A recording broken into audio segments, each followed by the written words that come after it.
Today's morning devotional. Heroes for God. Paul.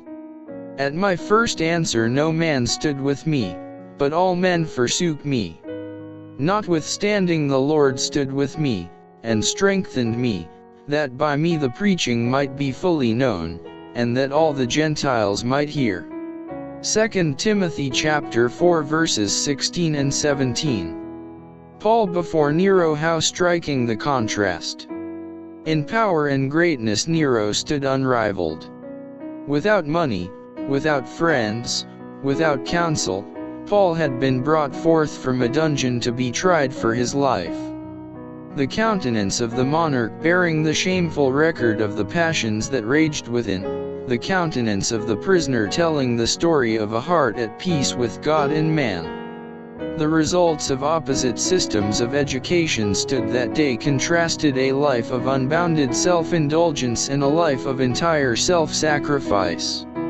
Here were the representatives of two theories of life: all-absorbing selfishness, which counts nothing too valuable to be sacrificed for momentary gratification, and self-denying endurance, ready to give up life itself, if need be, for the good of others. The people and the judges had been present at many trials, and had looked upon many a criminal, but never had they seen a man wear a look of such holy calmness. His words struck a chord that vibrated in the hearts even of the most hardened. Truth, clear and convincing, overthrew error.